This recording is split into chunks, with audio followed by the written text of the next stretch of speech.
আসসালামু আলাইকুম। সবাই কেমন আছেন? আশা করি সবাই ভালো আছেন। দোয়ার শক্তি কতটুকু তা বুঝতে চলুন এক রুটি বিক্রেতার গল্প শোনা যাক। ইমাম আহমদ ইবনে হাম্বাল রাদিয়াল্লাহু একবার সফর করেছিলেন। নিজস্ব কাজ ছিল, তাই সাথে কোনো খাদেম নেননি। সফরের প্রয়োজনীয় কিছু উপকরণ একটি থলেতে পুরো রওনা হলেন। পথ চলতে চলতে সন্ধ্যা নেমে এলো।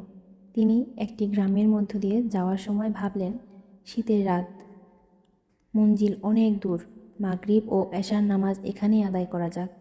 এই ভেবে তিনি একটি মসজিদে প্রবেশ করলেন।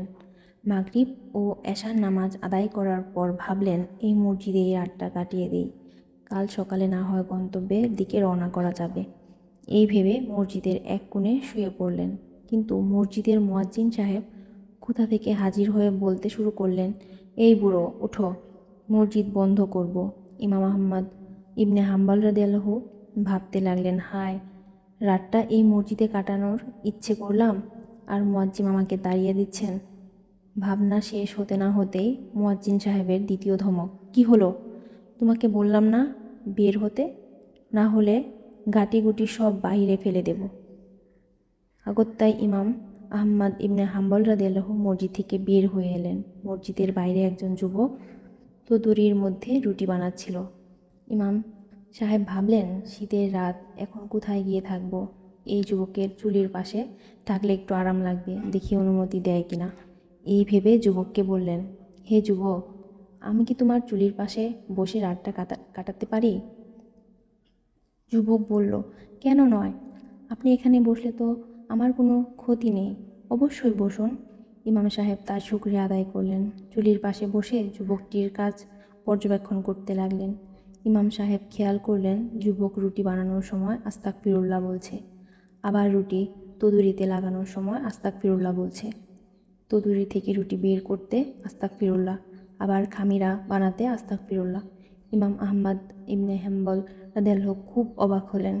কৌতূহল দূর করতে যুবককে প্রশ্ন করলেন, হে যুবক, আমি লক্ষ্য করছি তুমি কাজের প্রত্যেক ধাপে ধাপে আস্তাগফিরুল্লাহ পড়ছো, জানতে পারি তোমার এই আমলের রহস্য কি?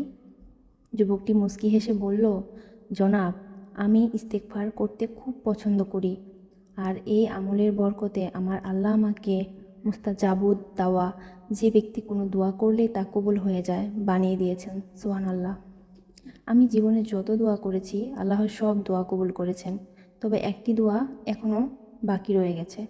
ইমাম আহমদ ইবনে হাম্বাল রাদিয়াল্লাহু খুব অবাক হয়ে জিজ্ঞাসা করলেন, কি সেই দোয়া, জানতে পারি? যুবক বলল, আমি দোয়া করছি, হে আল্লাহ, শুনেছি আহমদ ইবনে হাম্বাল রাদিয়াল্লাহু নামে আপনার প্রিয় এক বান্দা রয়েছেন, বড় আল্লাহওয়ালা তিনি। হে আল্লাহ, আপনার এই বান্দার সাথে আমার সাক্ষাৎ করিয়ে দিন। ইমাম আহমদ ইবনে হাম্বাল রাদিয়াল্লাহু এর চোখে লুনা জলে ঝাপসা হয়ে গেল। তিনি যুবকটিকে বললেন, হে যুবক, আল্লাহ তাআলা তোমার এই দোয়াটিও কবুল করেছেন। আমি আহমদ ইবনে হাম্বাল